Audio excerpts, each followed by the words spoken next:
우리가 기도를 할 때에 기도의 출발 지점이 중요합니다. 우리가 모든 일을 할 때에 그 출발점이 중요하듯이 기도를 할 때에도 출발 지점이 매우 중요합니다.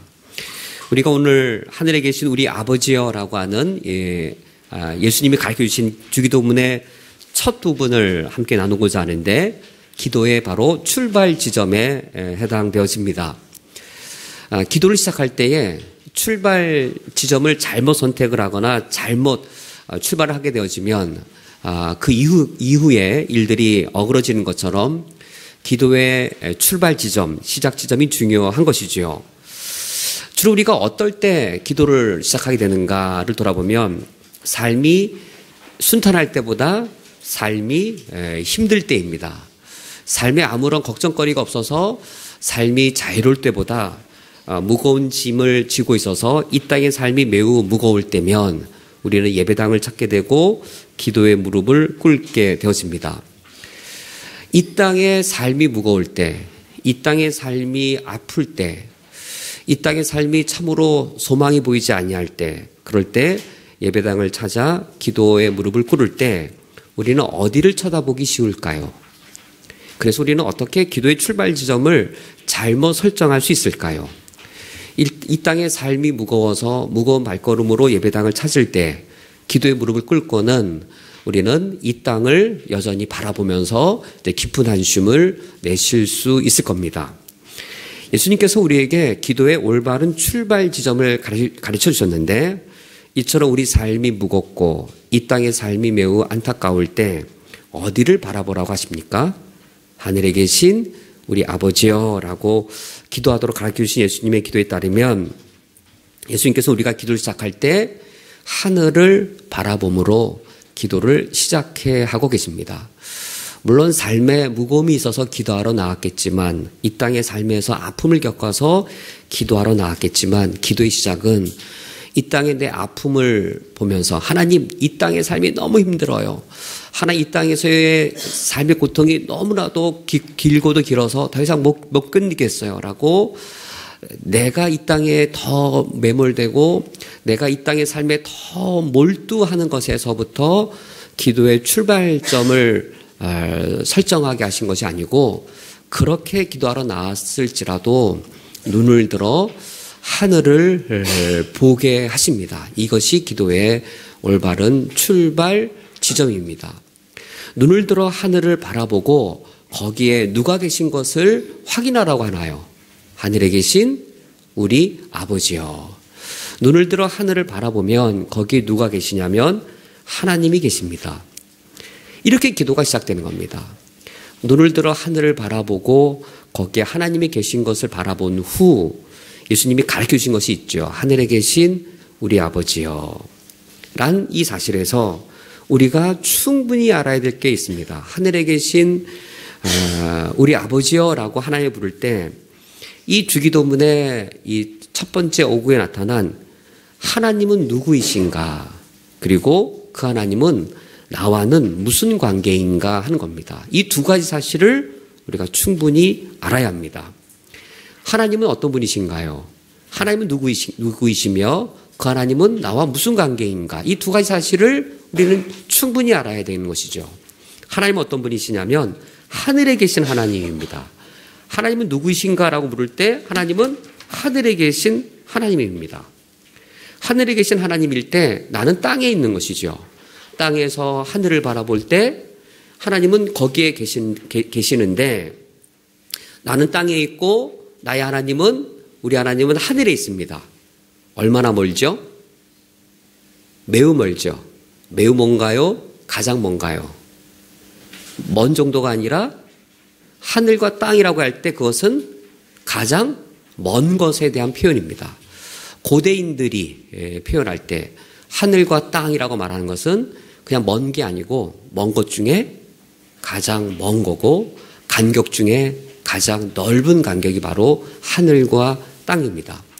우리는 기도할 때 하나님이 누구이신지를 알고 기도해야 됩니다. 하나님은 어떤 분이시냐면 내게서 가장 멀리 계시고 나와 간격이 가장 큰 나와 같지 않은 분입니다. 나 같은 분이 아니라 나와 전혀 다른 그런 하나님입니다. 이처럼 나와 가장 멀리 계신 그 하나님인데, 두 번째 우리가 알아야 할 사실이, 그 하나님이 그러면 나와 무슨 관계인 것이죠? 하늘에 계신 우리 아버지여라고 해서, 하늘에 계신 하나님은 나와 무슨 관계냐면 아버지 하나님이십니다. 하늘에 계신 하나님을 향해 아버지라고 부르는 순간, 하늘과 땅이라고 하는 가장 먼 간격은 순간에 어떻게 바뀌게 되어지죠? 그 먼 간격이 아버지와 아들이라는 관계보다 더 가까운 관계가 있나요? 아버지와 아들이라는 관계는 가까운 관계가 아니라 가장 가까운 관계입니다. 이보다 더 가까운 관계는 없습니다. 하늘에 계신 하나님이라 한 순간 하나님과 우리 사이만큼 가장 먼 간격도 없지만 그 나랑 전혀 다르시고, 내가 도무지 접근할 수 없는, 우리가 걸어서 하늘까지 갈 수 있을까요? 도달할 수 없는 곳에 계신 분, 내가 이해할 수도 없고 만날 수도 없고 접촉할 수도 없고, 그래서 나랑 전혀 다른 그 하나님을 향해 아버지라고 부르는 순간 그것보다 더 가까울 수 없는, 가장 끈끈하고도 끊을 수 없는 관계의 하나님으로 바뀌게 되어집니다. 이것이 기도의 올바른 출발점입니다. 예수님께서 기도를 가르쳐 주실 때 우리가 지난주 살펴본 것처럼 바리새인의 외식하는 기도를 예수님이 교정해 주실 때 기도의 기술을 가르쳐 주신 것이 아니라 하나님을 가르치셔서 잘못된 기도를 바르게 가르치셨습니다. 바리새인의 외식하는 기도를 바르게 가르치실 때 은밀하게 보시는 하나님을 가르치셔서 올바른 기도를 가르치셨습니다. 우리가 지난 살펴본 것처럼 이방인들처럼 중언부언 기도하는 중언부언의 기도를 바르게 잡으실 때에도 기도의 방법을 가르치신 게 아니라 구하기 전에 먼저 알고 계신 하나님을 가르치셔서 올바른 기도를 가르치셨습니다. 하나님을 가르치셔서 기도를 가르치신 것처럼 이제 예수님은 주기도문을 가르칠 때에도 하나님을 가르쳐서 바른 기도를 가르치십니다. 그러므로 사실 주기도문 그 이후에 나오는 6가지의 모든 청원들은 주기도문 서원에 다 담겨 있다라고 주기도문을 연구한 학자들이 다 말합니다. 하늘에 계신 우리 아버지여라는 이 부름 속에 그리스도인의 기도가 다 담겨져 있다고. 바로 그 하나님을 바르게 부르고 하나님과 바른 관계를 맺음으로 기도를 바르게 출발하면 그 다음에는 이제 우리 기도가 바르게 되는 것이죠. 그 하나님은 어떤 분이신가, 그리고 그 하나님은 나와 어떤 관계인가, 그리고 나 혼자인가라고 할 때 그 하나님은 나 혼자가 아니라 우리 하나님이신 거죠. 하늘에 계신 하나님, 아버지 하나님, 우리 하나님이어서 나 홀로 이 땅을 살아가게 하신 것이 아니라 형제 자매들을 우리 주변에 주셔서 우리를 한 영적 가족으로 만들어주시는, 우리를 묶어주시는 그런 아버지 하나님, 우리의 하나님이십니다. 이 세 가지 사실을, 그 하나님의 하나님 되심의 이 세 사실을 충분히 아는 것 자체가 기도를 아는 것이고, 그리고 이 하나님을 알아갈수록 우리가 기도하는 것이 자연스러워지고, 사실 기도를 통해서 하나님을 알아가는 겁니다. 기도하지 않으면 하나님을 알아갈 수가 없어요. 성경 모르고 하나님 알 수 없죠. 란 말과 기도하지 않고서 하나님을 알 수 없다는 말은 같은 말입니다. 성경을 통해서 하나님을 안다는 말과 기도를 바르게 함으로 하나님을 알아간다는 말은 사실 같은 사실입니다. 기도와 말씀이 매우 연관성이 있기 때문에 말씀 없이 하나님을 알 길이 없는 것처럼 우리가 기도를 함으로 지금 이 하나님의 하나님 되심을 우리가 이제 내 삶 속에서 살아있는 하나님으로, 인격적인 하나님으로 알 수 있게 되어집니다. 그럼 22쪽에 첫 번째로 하늘에 계신 하나님, 예수님이 가르쳐주신 하나님은 하늘에 계신 하나님이십니다. 그러면 그 의미는 어떤 의미인가? 시편 115편에 오직 우리 하나님은 하늘에 계셔서 원하시는 모든 것을 행하셨나이다 라고 시편 이 시인이 말하고 있습니다. 여기 오직 우리 하나님은 하늘에 계셔서라고 말하는데, 여기 하늘에 계시다라고 할 때 그 하늘은 하나님은 우리와 다른 장소에 계시다라고 하는 의미일까요? 우리와 다른 차원에 계시다는 의미일까요? 나는 땅에 있는데 하나님은 하늘이라고 하는 다른 장소에 거하신다라는 의미인지, 우리와 다른 차원에 계신 분이라는 의미인지, 여기 하늘에 계셔서라는 의미는 전자가 아니라 후자입니다. 그래서 제임스 패커가 이와 같이 해석하기를 하나님이 하늘에 계시다라고 말할 때에는 하나님이 우리와 다른 장소에 거하신다는 의미가 아니라 이 하늘이라고 하는 것은 무한에 대한 상징이죠. 하늘. 고대인들에게 하늘은 무한의 상징이고 하늘은 초월의 상징인 것이죠. 그럼 무한과 초월의 차원, 우리 인간과 다른 차원에 계신 그 하나님이신 것을 의미합니다. 그런 하나님이 시간을 초월하고 공간을 초월하여 행하신 하나님, 우리는 어떤 능력도 제한되어지고 지식도 제한되어져서 한계성 속에 살아가는데 하늘에 계신 하나님은 우리와 차원이 달라서 초월적이시고 무한하시고 전능하시고 전지하신 그 하나님이 행하실 때에 이게 115편 3절, 시편 115편 3절 하반절 말씀대로 원하시는 모든 것을 행하셨나이다. 하늘에 계신 하나님은 이와 같이 무한과 초월의 주님이시기 때문에 모든 것을 행하실 수 있는 하나님께 우리가 기도를 하는 겁니다. 만약에 모든 것을 행하실 수 없다고 생각하면 우리가 기도 안 하는 거죠. 그분이 그것을 행하실 수 있다라고 우리가 신뢰하니까 하나님께 기도를 드리는데 하늘에 계신 하나님은 이 땅에 일어나는 모든 일을 다 행하실 수 있으십니다. 근데 이게 모든 일 앞에 한 단서가 있어요. 우리 평생에 천국 갈 때까지의 우리 고민이에요. 시편 115편 3절. 그냥 모든 것을 행하셨나이다가 아니죠. 앞에 어떤 한 단어가 더 있잖아요. 원하시는 모든 것입니다. 우리는 기도하면서 이걸 알아갈 겁니다. 다시 말해서 영원히 모를 겁니다. 계속 모를 거예요. 뭘 모를 거냐면 하나님에게 능력이 있어요. 하나님이 능력이 있고 내가 원해요. 근데 하나님 왜 안 해주시죠? 그 고민이에요. 하나님의 능력이 없는 게 아니에요. 하나님의 능력이 있어요. 내가 원해요. 하나님께 부르셨어요. 내가 원하는 게 뭐 나쁜 걸 원하는 게 아니고 뭐 탐욕을 요구하는 게 아니고 정의를 원하기도 하고 내가 공평을 원하기도 하고 내가 선한 걸 원해요. 하나님께 능력이 있어요. 근데 왜 하나님 왜 안 들어주시죠? 안 들어주신다면 하나님 원하시지 않는다는 거잖아요. 우리의 평생의 고민일 겁니다. 그래서 제가 아까 말씀드린 거예요. 기도를 통해서 하나님 알아가는 거예요. 기도 안 하면 지금 이런 일이 있는지도 모르잖아. 이런 기도 안 해봤으면 뭔지도 모르잖아요. 그렇죠? 기도를 해봤어야 이런 고민을 하지. 기도를 안 해봤어야 이런 고민 자체가 없잖아요. 그렇죠? 기도 안 해봤으면 이런 고민 해본 게 없잖아요. 기도를 해본 사람만 이런 고민을 하잖아요. 그러니까 성경을 알아야만 하나님 아는 것처럼 기도하지 않으면 하나님을 알 수가 없어요. 근데 성경과 기도는 같은 거거든요. 성경을 통해 알게 된 하나님을 기도를 통해서 확인하는 겁니다. 성경을 통해서 아브라함 시대에 역사하신 하나님을 기도를 통해서 오늘날 이 시대에서 경험하는 거예요. 성경 통해서 다니엘의 삶 속에 역사하신 하나님을 기도를 통해서 내 삶 가운데 역사하신 하나님을 만나는 거예요. 기도와 말씀은 분리가 아니고 같은 거예요. 우리가 말씀을 통해 하나님을 안다고 하면 그것만큼 올바른 기도를 통해 하나님을 알게 되어지는데 그건 고민을 통하여서 번민을 통하여서 이해되지 않음을 통해서 하나님을 우리가 알아가게 됩니다. 하나님 분명히 하늘에 계셔서 우리와 차원이 다르고 모든 걸 다 초월하시는 하나님이신데 왜 하나님은 분명히 모든 걸 행하실 수 있는데 왜 그걸 원하시지 않나? 정말 안 원하시는 건가? 라는 고민이 있는 것이죠. 3번 물음에 왕이신 하나님, 하늘에는 무엇이 있습니까? 이방인들에게 있어서의 하늘에 계신 하나님과 구약 성경의 하늘에 계신 하나님의 의미가 다릅니다. 이다 보면 수제비가 뿌는데 오늘 이거 큰일이네.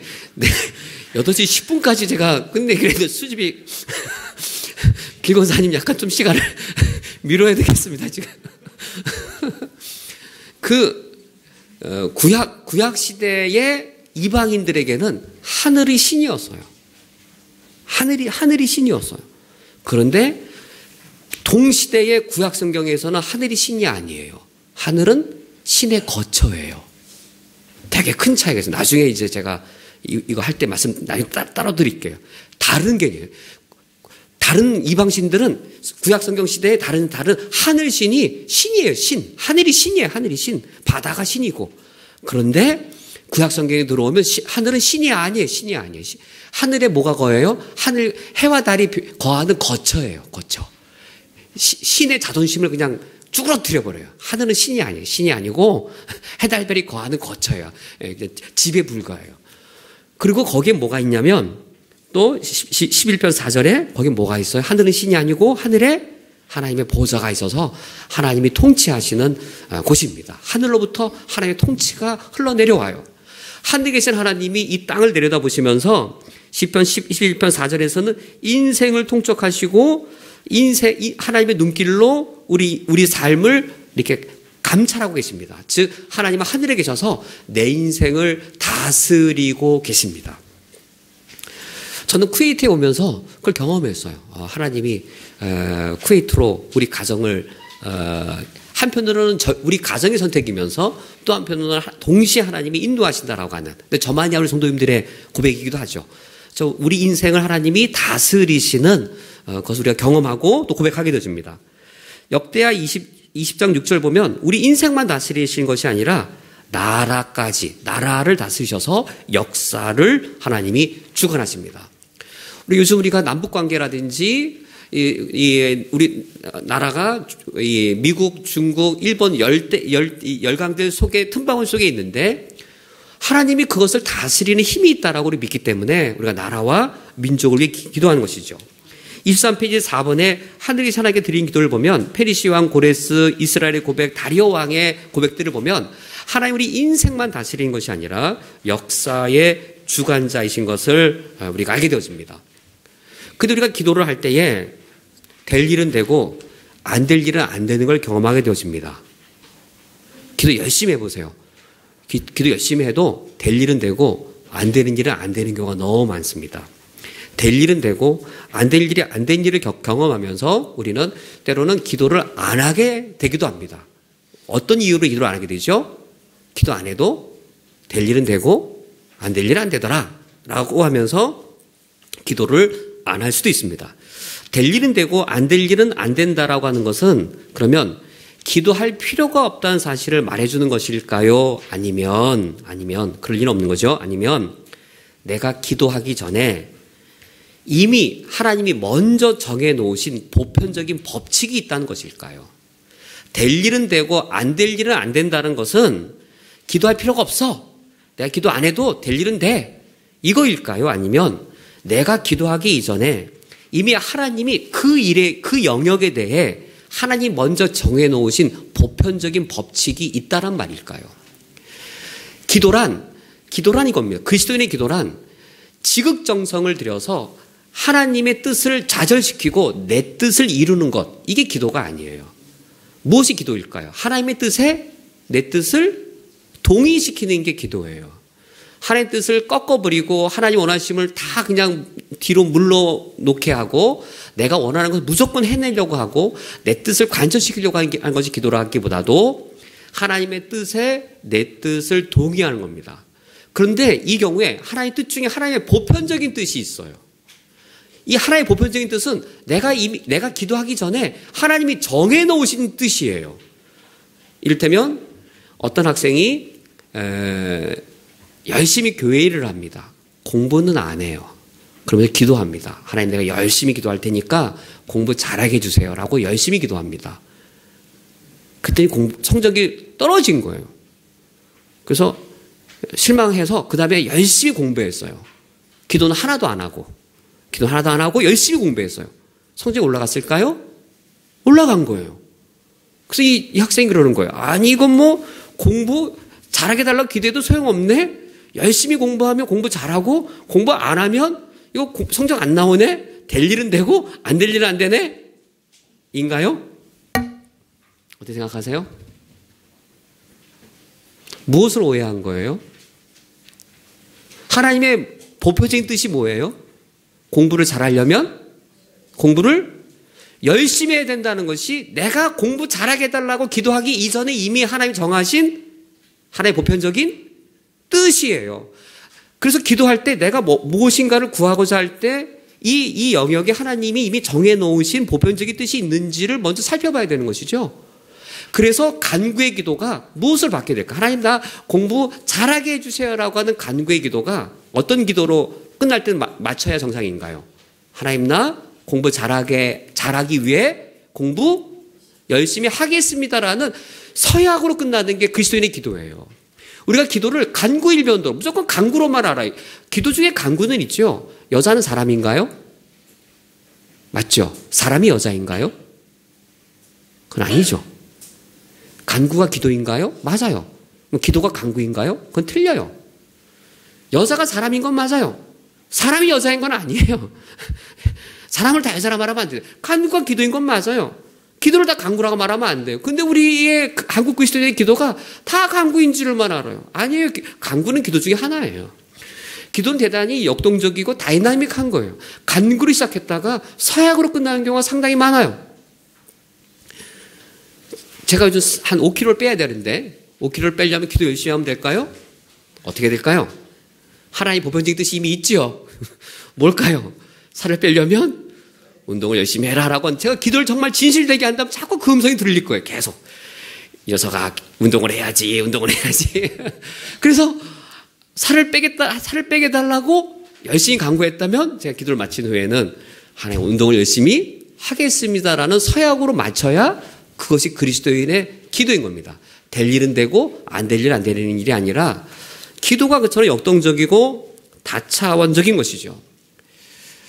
그런데 될 일은 되고 안 될 일이 안 되는 차원이 있습니다. 우리는 기도를 통하여서 무엇을 배우게 되어지냐면 기도를 통하여서 하나님의 통치를 배우게 되어져요. 우리는 기도를 통하여 사람의 통치하는 방식을 배우게 되어져요. 기도를 하지 않으면 하나님의 살아계신 통치를 배울 길이 없어요. 우리는 기도를 통하여 하나님의 살아계신 통치를 배우는데 그걸 우리는 신학 용어로 섭리라고 표현합니다. 섭리가 두 가지예요. 이 보편 섭리가 있고 비상 섭리가 있어요. 통상 섭리가 있고 비상 섭리가 있어요. 통상 섭리란 자연 법칙이에요. 비상 섭리란 자연의 법칙 앞에 초자를 붙이는 거예요. 초자연적 법칙이에요. 하나님의 통상적 섭리는 자연 법칙대로 일어나요. 될 일은 되고 안 될 일은 안 되게 하는 것이 자연 법칙이에요. 하나님은 자연의 법칙대로 이 세상을 다스리세요. 그래서 그리스도인들은 기도하면 기도할수록 상식에 맞춰 살고, 기도하면 기도할수록 성실하게 살고, 기도하면 기도할수록 근면하게 살고, 그렇게 살아가는 거예요. 기도할수록. 하나님의 통상 섭리가 자연의 법칙대로 되게 하시는 거예요. 돈은 열심히 일하는 사람이 벌게 되어 있는 거예요. 정직한 사람이 신뢰를 받는 거예요. 이 하나님의 통상 섭리예요. 그런데 하나님의 통상 섭리로만 일하시는 게 아니라 비상 섭리가 있어요. 비상 섭리는 뭐라고요? 초자연적 법칙이어서 때로는 하나님이 자연의 법칙을 멈추시고 하나님이 비상적으로 개입하셔서 기적을 일으키신 경우에, 기적이 바로 비상섭리예요. 기적이라고 하는 것이 자연의 법칙을 중단하시고 초자연적으로 하나님이 일을 행하시는 것을 기적이라고 말하고 그것이 비상섭리예요. 우리가 기도할 때에 우리가 하나님이 통상 섭리대로 자연의 법칙대로 하실 것인지, 때로는 이게 될 일은 되고 안 될 일이 아니라 이럴 수도 있고 저럴 수도 있는 경우가 상당히 많잖아요. 폭이 넓을 때가 많잖아요.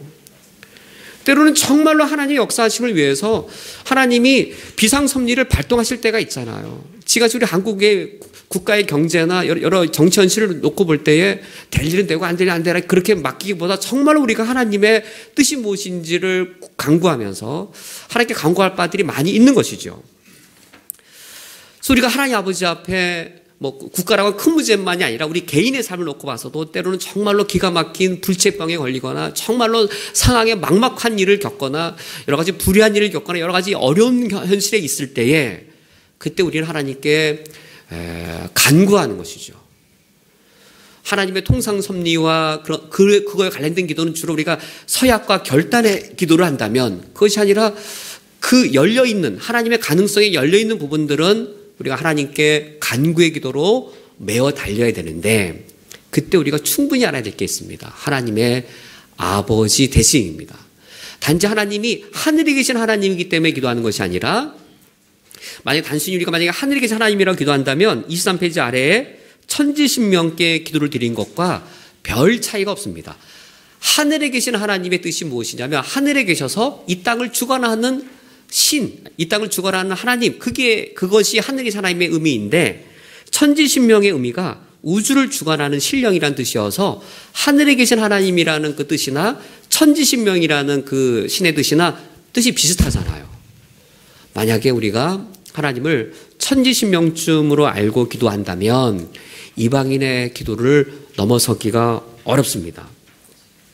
이방인들이 기도를 드릴 때에 이 백일치성의 기도를 드리죠. 이방인들이 백일치성의 기도를 드릴 때 하늘에 계신 천지신명과 이 땅에 있는 그 자신에게 아무런 관계가 없잖아요. 관계가 없으니까 신을 쪼르고 설득하려고 하는 방편이 뭘까요?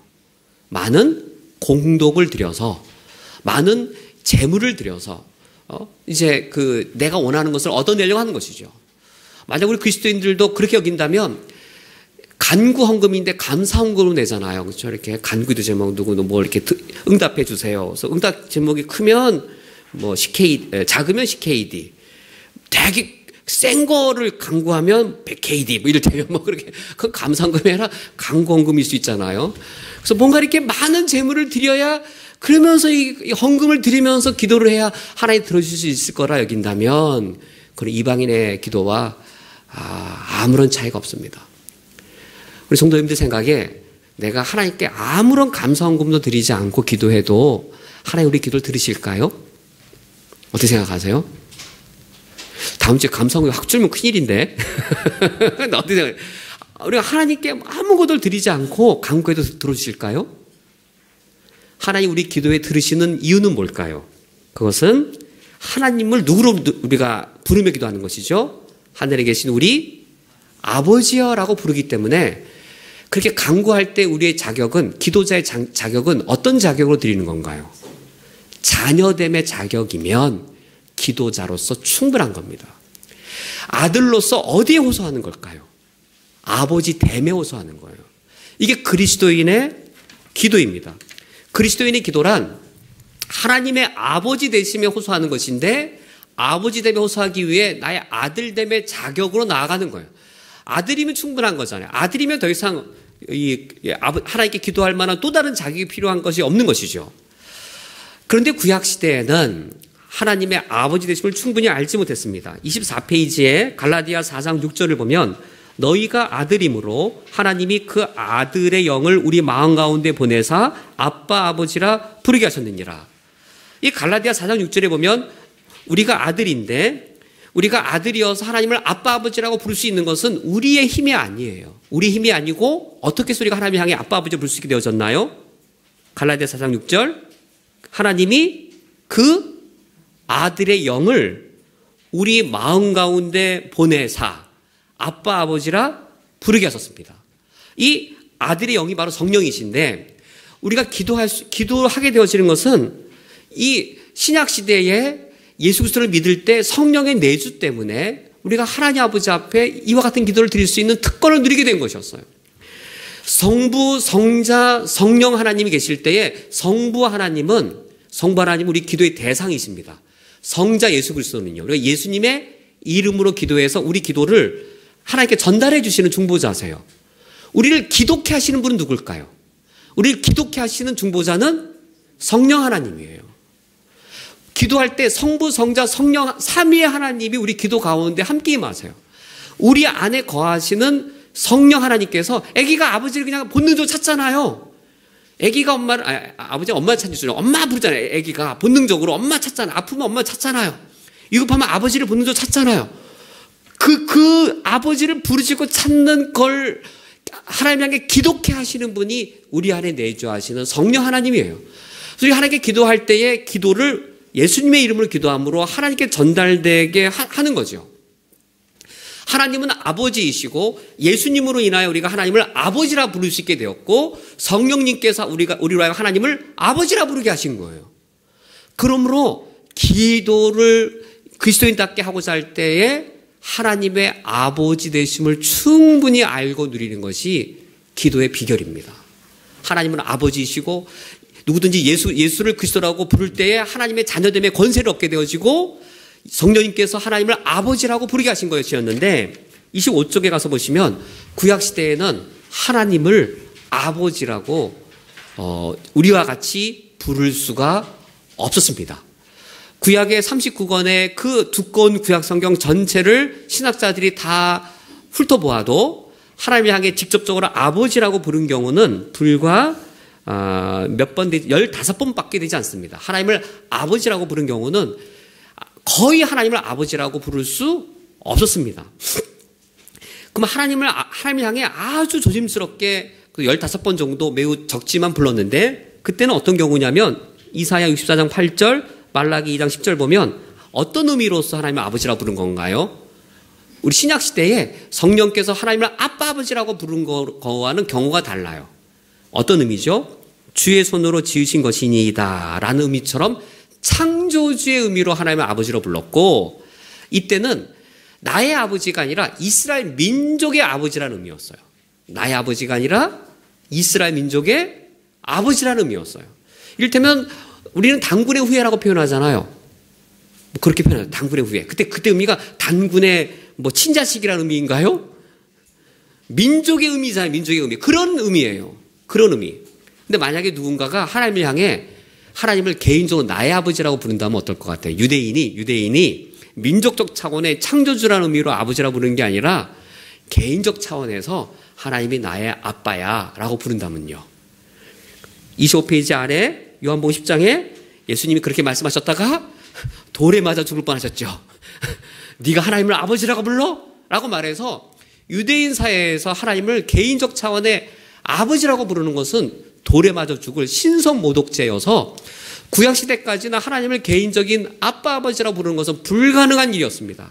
그런데 요한복음 1장 10절 26쪽에 요한복음 1장 12절 영접하는 자 곧 그 이름을 믿는 자에게는 하나님의 자녀가 되는 권세를 주셔서 예수님을 믿는 모든 그리스도인들은 예수를 믿을 때 성령이 아들의 영이신 성령이 우리 안에 오셔서 우리를 하나님의 아들 삼으시고 하나님을 아빠 아버지라 부르게 하시고 하나님의 자녀 되는 권세를 우리에게 주셨습니다.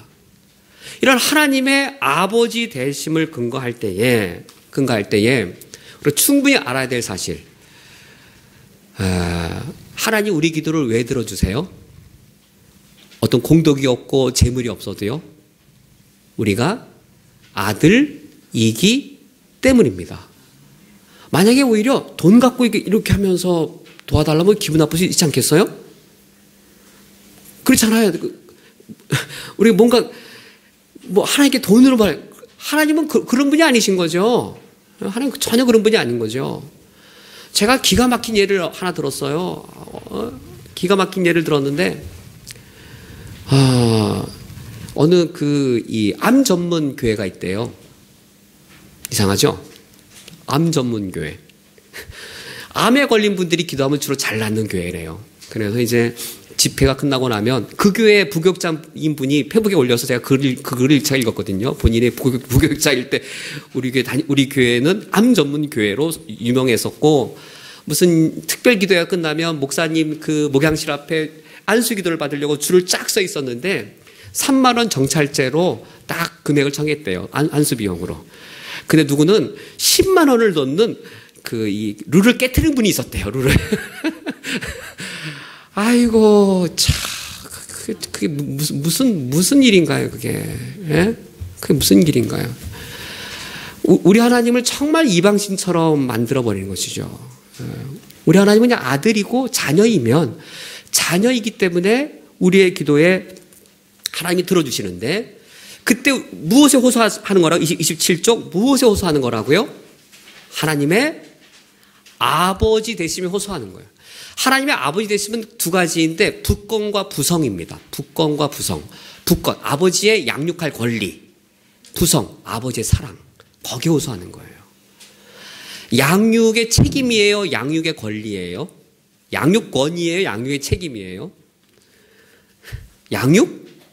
양육권이죠? 양육의 책임이죠? 양육권이에요. 부모에게 양육 권한이 있는 거예요. 하나님께는 우리를 양육할 단순히 책임이 있는 게 아니라 양육권이 있으신 거죠. 그래서 하나님께서는 우리를 먹이고 우리를 입히실 아버지로서의 권리가 있으십니다. 우리 하나님께 일용할 양식을 주옵소서라고 간구할 때에는 무엇에 호소하는 거예요? 하나님의 아버지로서의 양육권에 호소하는 거예요. 그때는 우리에게 무슨 공덕이나 공로가 필요하지 않아요. 어디에 호소하는 거냐? 아버지, 자녀됨에 근거하여 아버지의 양육권과 또 아버지의 사랑에 호소하는 것이죠. 28쪽의 아래에 13번에 마태복음 7장 9절 10절에 너희 중에 누가 아들이 떡을 달라 하는데 돌을 주며 생선을 달라 하는데 뱀을 줄 사람이 있겠느냐. 이건 아버지의 사랑인 것이죠. 아버지의 사랑은 악한 자라도 좋은 곳으로 자식에게 줄 알거든 이란 말인 것처럼 아버지의 사랑은 우리에게 좋은 것을 줍니다. 그리고 이렇게 기도할 때에 우리에게 의문이 남습니다. 어떤 의문이 남죠? 분명히 내가 아들됨에 근거하여 하늘에 계신 하나님께 내가 올바른 걸 구하였는데 하나님은 왜 들어주시지 않는가를 겪습니다. 하나님이 기도를 응답해 주시지 않는 경험을 통하여서 우리는 하나님을 알아가게 됩니다. 하나님이 어떠한 분이신지를 알게 되어지고 하나님이 어떻게 행동하는 분인지를 알게 되어지고 하나님의 법칙이 무엇인지를 알게 되어집니다. 하나님의 섭리가 어떠한 것인지를 알게 되어집니다. 우리는 기도 응답을 통하여서 하나님의 은혜도 체험하지만 하나님이 기도를 응답해 주시지 않는 걸 통하여서 훨씬 더 많은 것들을 배워가게 됩니다. 우리가 하나님이 나의 기도를 응답해 주시지 않는 걸 통하여서 하나님은 내 인생의 한 시점을 보시는 게 아니라 하나님은 내 인생을 통으로 본다는 사실을 알게 될 겁니다. 우리는 내가 50세에 기도하고 내가 40세에 기도하고 35세 때 기가 막힌 운동에 빠져서 기도할 때에 나는 그 시점만을 바라보지만 내가 기도할 때 하나님은 그 시점에 있는 나에게 응답하시는 것이 아니라 내 평생의 삶을 전체로 놓고 통으로 보시면서 하나님의 응답하시는 사실을 알 거예요. 왜요? 아버지시기 때문에 그래요. 아버지시기 때문에 자녀의 삶을 전체를 놓고 그 시점마다의 응답하시는 게 아니라 통으로 보시고 하나님이 반응을 하시기 때문에 응답하시지 않는 경우들이 많이 있는 것이죠. 하나님이 능력이 있고 내가 원한다 행하실 때가 아닌 게 많아요. 이를테면 이 중학생 자녀가 아버지한테 아버지 내가 다음 달에 유럽 여행 가니까 1000KD 달라고 할 때 아버지가 1000KD 줄 능력이 있어요. 아들이 원해요. 아버지에게 능력이 있고 자녀가 원한다고 다 들어주는 부모 있어요? 우리 중에 그런 부모? 없죠. 나에게 능력이 있다고 해서 아빠 그 정도 돈도 없어? 라고 말할 때 돈 없어서 안 들어주나요? 능력이 있고 자녀가 원해도 안 들어주는 경우가 대단히 많죠. 근데 우리는 하나님이 능력이 있고 내가 원하는 게 내 입장에서 올바른데 왜 안 들어주세요라고 하는 경우가 상당히 많아요. 그러나 하나님이 안 들어주시는 경우를 통하여서 우리는 많은 걸 배웁니다. 나는 내 인생의 한 시점을 놓고 보지만 하나님은 내 인생을 통으로 보실 뿐만 아니라 우리가 깨닫는 게 있어요. 하나님은 나를 사랑하세요.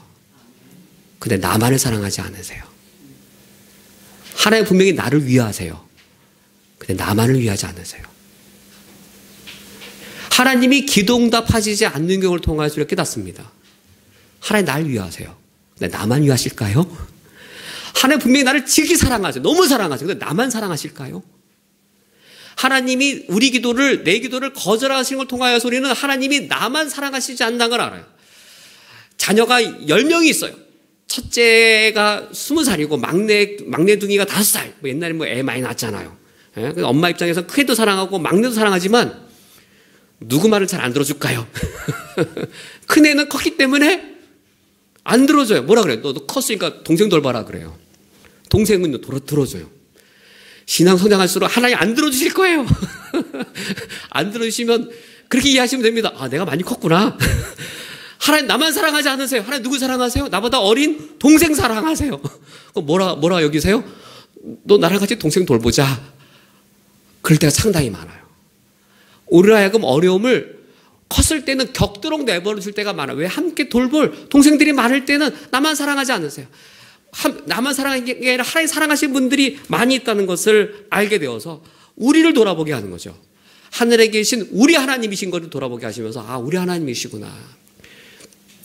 나에게는 이 정도 어려움을 내가 감당해낼 수 있으니까 나를 도와주신 게 아니라 나보다 어린 동생을 하나님 먼저 도와주시고 나로 하여금 나도 힘들지만 동생을 돌보게 하시는구나 라는 것들을 알아가게 되었습니다. 하나님은 과연 자녀들이 부당함을 하나도 겪지 않기를 원하실까요?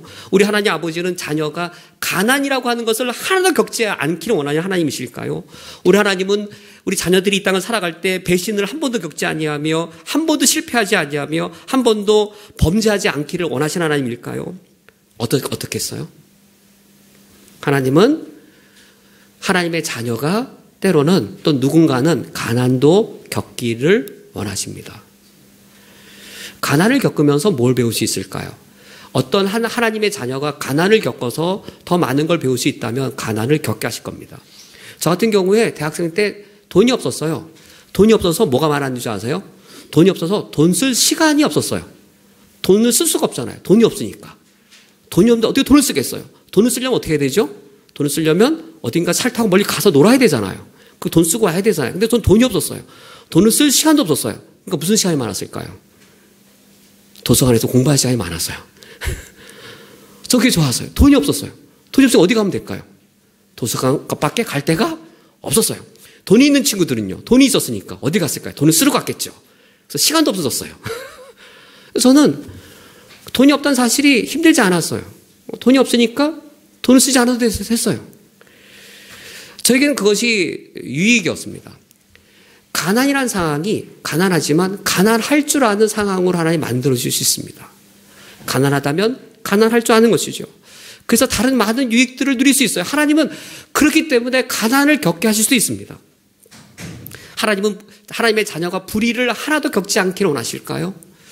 우리 성도님들의 좀 예를 더 실감나게 제 예를 들면 제가 목회를 하면서 불의를 많이 겪었어요. 특히 부교육자 때 불의를 많이 겪었어요. 불의를 겪으면서 한국교회를 볼 때 마음이 많이 아파요. 제가 그런 불의를 겪지 않았으면 한국교회를 향해서 상한 마음이 깊어지지가 않았을 거예요. 하나님은 때로는 불의를 겪게 하세요. 나라의 불의를 겪게 하세요.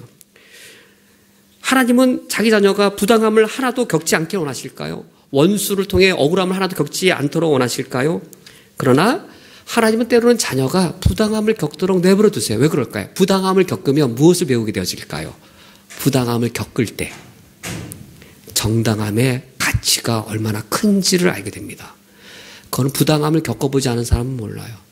부당함을 겪어볼 때 정당함이란 얼마나 가치로운 것인지를 알게 되어지고 또 무엇을 배울까요?